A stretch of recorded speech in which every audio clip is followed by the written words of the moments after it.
Africa. The next speaker is Dr. Jutta Reisinger. Sie ist Allgemeinmedizinerin bei der Aktion Regen, Verein für Entwicklungszusammenarbeit, sexuelle und reproduktive Gesundheit, Familienplanung und HIV-Prävention aus Wien. Sie arbeitet in Afrika und sie wird von ihren Erfahrungen dort in Afrika berichten. Danke. Ich möchte Ihnen berichten von meinen Erfahrungen in Afrika, und zwar diesmal in Kenia, wo ich erst kürzlich gewesen bin. Aktion Regen Wien hat ein Programm entwickelt, ein Bildungs- und Aufklärungsprogramm zur sexuellen und reproduktiven Gesundheit, Familienplanung und HIV-Prävention. Wir versuchen, Partner zu finden, die in Afrika tätig sind und die Interesse an unserem Programm haben. Und dort bilden wir in diesen NGOs die Mitarbeiter aus und wir machen Workshops und Trainings.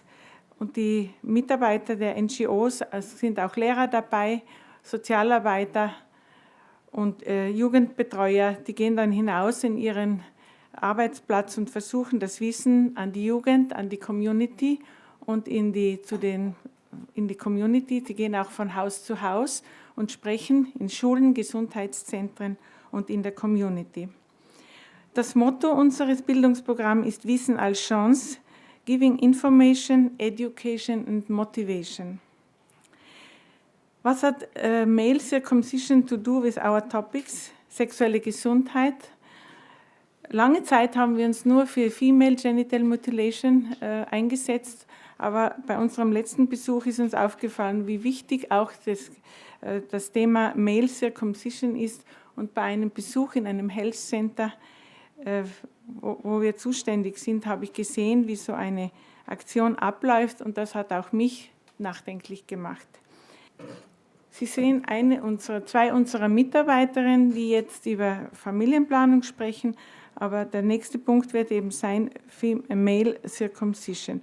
Und in dem gleichen Gesundheitszentrum laufen jeden Freitagnachmittag diese Male Circumcisions ab, abseits vom normalen Betrieb, weil sie wollen nicht gestört sein bei ihren Aktionen. Es ist ein separater Pavillon, wo sie die Kinder jeden Freitagnachmittag, meistens sind es 35 bis 40 Buben, keiner ist älter als 8 Jahre,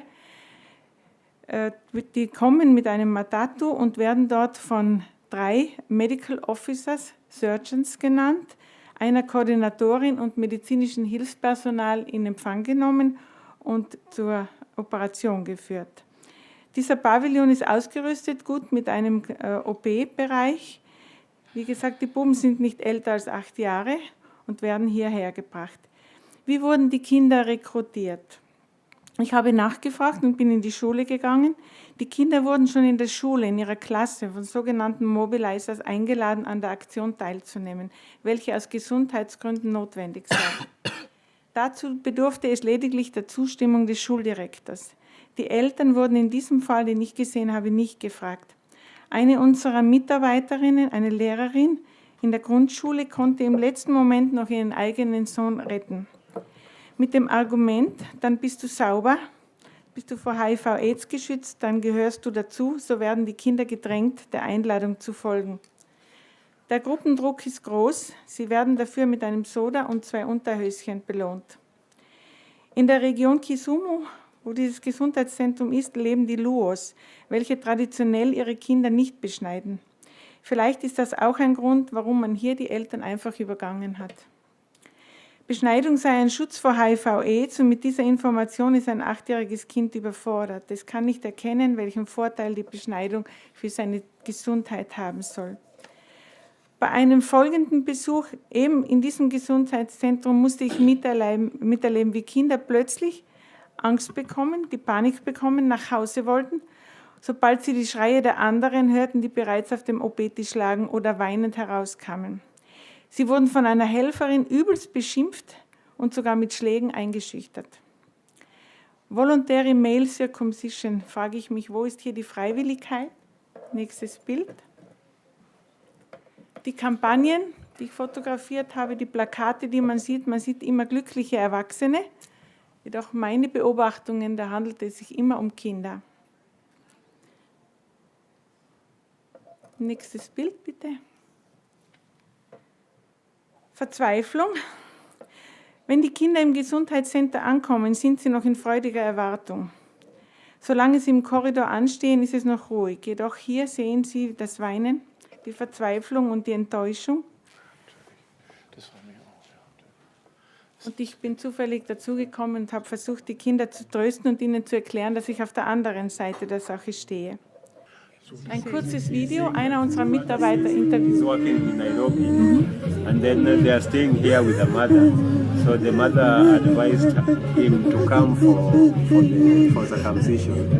And being that he was told by the mother to come, he felt that it was going to be easy, only to find that it is very painful.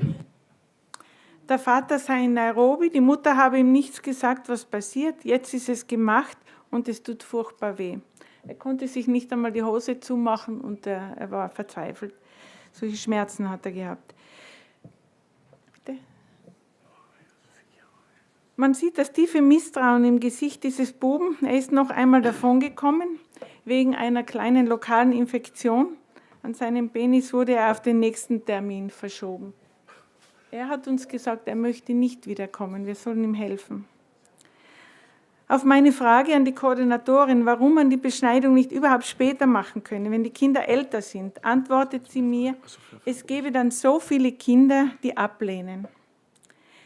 Das Gespräch wurde zunehmend unfreundlich. Es gab Fotoverbot für mich und den Vorwurf an mich als weiße Frau aus dem Westen, ihr seid es ja, die das Programm ins Land gebracht haben. Viel Geld sei bereits geflossen und jetzt müsse man gute Ergebnisse bringen. Als Mitglied einer Hilfsorganisation frage ich mich, welche Hilfe können wir hier leisten? Wir sind tätig im Bereich sexueller Gesundheit und zwar in der Prävention. Es bleibt uns im Moment nichts anderes übrig, als unsere Mitarbeiter zu schulen zu dem Thema. Wir erklären ihnen die medizinischen Fakten, wir versuchen ihnen klarzumachen, dass dieses Vorgehen Menschen- und Kinderrechte verletzt. Wir wollen Verständnis wecken für das psychische Trauma, das die Kinder dabei erleiden. Besonders dringend aber wird es sein, bei unserer Arbeit in der Community auf die Eltern aktiv zuzugehen. In den Schulen und Gesundheitszentren, zu denen wir Zugang haben als NGO, werden wir auf großen Widerstand stoßen, zumal es hier sich um ein staatliches Gesundheitsprogramm handelt, welches von offizieller Seite beworben und kostenfrei angeboten wird. Erschwerend für uns Aktion Regen als Hilfsverein kommt dazu, dass unsere Partnerorganisation vor Ort in Kisumu, Kenia, sie heißt Make Me Smile, seit Jahren mit USAID sehr gut zusammenarbeitet. USAID sind Geldgeber für viele Serviceleistungen in unseren Gesundheitszentren. Sie organisieren und sponsern sogar sogenannte Health Camps, die in entlegenen Gebieten organisiert sind, wobei ebenfalls Beschneidungen angeboten werden. Demnächst startet Partnerorganisation Make Me Smile zusammen mit USAID und UNICEF ein groß angelegtes Integrationsprogramm für sogenannte Vulnerable Children, Kinder, die aufgrund ihrer familiären Situation ganz schlechte Zukunftschancen haben. Diese Kinder sind noch mehr dem Risiko einer HIV-Infektion ausgesetzt. Aktion Regen-Mitarbeiter wurden in diesem Programm als Mentoren für diese Jugendlichen ausgebildet. Sie werden sie in Fragen von Sexualität und HIV-Prävention beraten und 3 Jahre lang begleiten. Auch hier fließt bereits eine Menge Geld. In diesem Fall ist es österreichisches Entwicklungshilfegeld für dieses 3-Jahres-Programm. Sexuelle Gesundheit, was ist der richtige Weg? Der gewaltsame Akt der Beschneidung an einem kleinen Buben, verbunden mit der Botschaft, dann bist du ein richtiger Mann, was immer das heißen soll, ist eine schwere körperliche, vor allem aber eine seelische Verletzung. Und so wie ich diese Kinder erlebt habe, bezeichne ich das als eine Vergewaltigung. Was bedeuten solche Vorgangsweisen für die Entwicklung zum jungen Mann? Welche Auswirkung hat dies im Hinblick auf spätere Partnerschaft und Sexualität? Im schlimmsten Fall kann sich dies ausdrücken in einem enormen Machtanspruch in der sexuellen Beziehung und fehlender Empathie, worunter wiederum die Frauen, die Kinder, ja die ganze Gesellschaft leiden. Alle in Afrika tätigen Helfer sollten sich auf die Seite der Kinder stellen und den Mut haben, hier offen Kritik zu üben. Es genügt nicht, medizinische Hilfe zu leisten und dabei die seelische Gesundheit der Menschen zu vernachlässigen. In diesem Fall hieße das, die Augen nicht mehr weiter zu verschließen vor dem Leid der Kinder, nur weil wir den Problemen mit den Verantwortlichen aus dem Weg gehen wollen. Mit der klaren Botschaft Stop Circumcision sollten wir weiterhin wachsam sein und gemeinsam für den Schutz aller Kinder eintreten, der Mädchen und der Buben. Unsere Partner NGO, bitte nächstes Bild, heißt Make Me Smile und in ihrem Logo steht Bring Back the Smiles to the Children. Dankeschön.